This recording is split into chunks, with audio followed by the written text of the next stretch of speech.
అవును, వెండి కొనలేమండి. ఇప్పుడు వెండే బంగారం అయిపోయింది. పట్టుకోండి చూద్దాం అంటూ కొండకి కూర్చుంది.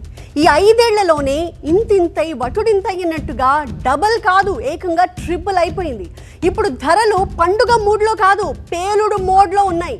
జ్యువెలర్స్ నుంచి ఇన్వెస్టర్స్ వరకు అందరిది ఒకటే ప్రశ్న: వెండి ఇక ఫ్యూచర్లో ఫిజికల్గా అసలు దొరుకుతుందా అని.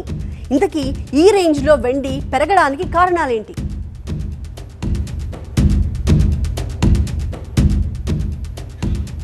ఒక్కసారి వెండి ధరలు 5 ఏళ్లలో ఎలా పెరిగాయో చూద్దాం.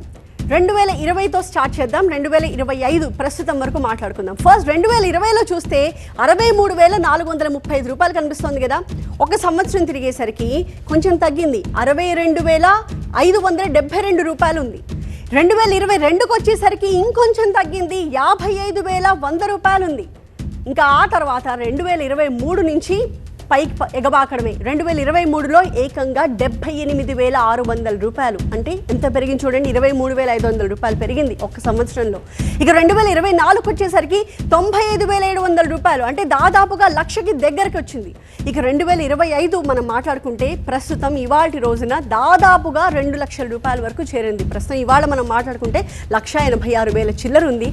కిలో వెండి ధర ఏ రేంజ్లో పెరిగిందో మనకు అనిపిస్తోంది. ఎక్కడ 50,000, ఎక్కడ 2 లక్షలు. కేవలం 3 ఏళ్లలోనే ఈ రేంజ్లో వెండి పెరుగుతుంది అని ఎవరైనా ఊహించామా?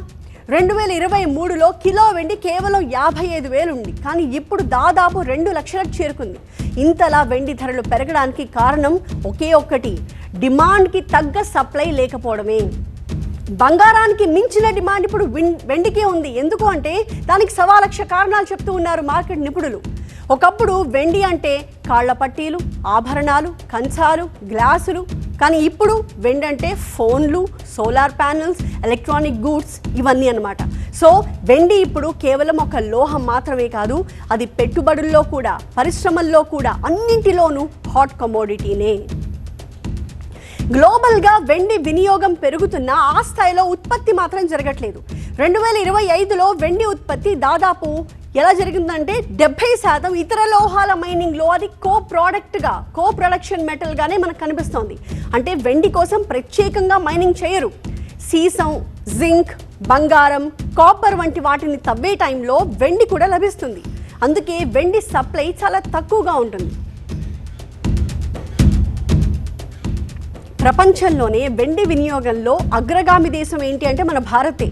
ఆభరణాలు, పాత్రలు, నాణేలు, బార్లు, సౌరశక్తి ప్యానెల్స్, ఎలక్ట్రానిక్ పరికరాల్లో విస్తృతంగా వెండిని వినియోగిస్తూ ఉన్నాం.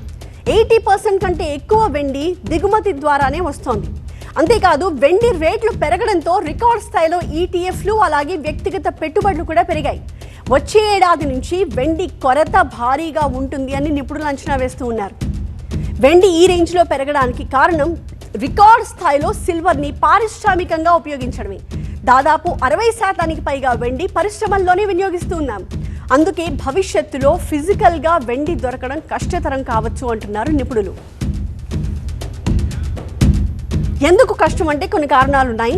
పాయింట్ నెంబర్ 1, ప్రొడక్షన్ గణనీయంగా పడిపోవడం. వెండి దాదాపుగా 70% ఇందాక చెప్పుకున్నట్టుగా ఇతర లోహాలైన సీసం, జింక్, బంగారం వీటిని మైనింగ్ చేసేటప్పుడు వాటితో పాటుగానే ఇది కూడా లభిస్తుంది. ఆ లోహాల ఉత్పత్తి పెరిగితే కానీ దాంతో పాటుగా వెండి ఉత్పత్తి కూడా పెరగదు.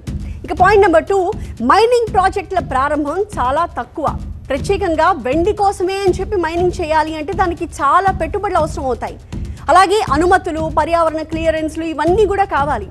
ఇది ఇప్పుడున్న సిచ్యువేషన్లో, ఈ పరిస్థితుల్లో చాలా కష్టం. అందుకే సిల్వర్ ఉత్పత్తి గణనీయంగా పడిపోతుంది అని నిపుణులు అంచనా వేస్తూ ఉన్నారు. ఇంకొక పాయింట్, రీసైక్లింగ్ తగ్గడం. వెండి ఆభరణాలు, వెండి ధరలు అమాంతం పెరగడంతో మార్కెట్లోకి పాత ఆభరణాలు, అలాగే నాణేలు, సిల్వర్ బార్లు ఇవేవి కూడా రావట్లేదు. మార్కెట్లోకి ఇవి రావడం బాగా తగ్గిపోయింది. వెండి ధరలు పెరుగుతాయి అని అందరూ ఆశిస్తూ ఉన్నారు కదా. కాబట్టి పెట్టుబడిదారులంతా కూడా వెండిని అమ్మడానికి ఇప్పుడు సిద్ధంగా లేరు, వాళ్ళు సుముఖంగా లేరు. పాయింట్ నెంబర్ 4, పరిశ్రమ, సౌరశక్తి రంగాల్లో విపరీతమైన డిమాండ్ కనిపిస్తోంది. Solar panels, electronics, EVs, medical పరికరాల్లో కూడా వెండి వినియోగం చాలా ఎక్కువగా ఉంటుంది. దానివల్ల కూడా మనకి ఉత్పత్తి తక్కువగా కనిపిస్తోంది. పాయింట్ నెంబర్ 5, భౌగోళిక అలాగే లాజిస్టిక్ సమస్యలు. భవిష్యత్తులో వెండి ఉత్పత్తి చేసే దేశాల నుంచి దిగుమతులు రావడం కూడా కష్టంగా ఉండొచ్చేమో. ఎందుకంటే అమెరికా గత నెలలో వెండిని క్రిటికల్ మినరల్స్ జాబితాలో చేర్చింది. దీంతో అమెరికా భారీగా వెండి నిల్వల్ని సేకరిస్తోంది అని అర్థమవుతోంది. ఇది భారత్, చైనా వంటి దేశాల మార్కెట్లపై తీవ్ర ప్రభావం చూపబోతోంది. సో ఈ కారణాలు మనకు కనిపిస్తున్నాయి. వీటి వల్ల ఫిజికల్గా వెండి లభ్యత చాలా తక్కువగా ఉంటుంది అని చెప్తున్నారు నిపుణులు. ఇంకొక వైపు బంగారం ధరలు కూడా ఇవాళ ఆల్ టైమ్ హైకి చేరుకున్నాయి. 10 గ్రాముల బంగారం 1,30,000కు చేరుకుంది. 10 రోజుల్లోనే బంగారం 10,000కు పైగా పెరిగింది. ఇక ముందు కూడా ఇదే స్థాయిలో పెరుగుతుంది అని అంచనా వేస్తున్నారు మార్కెట్ నిపుణులు.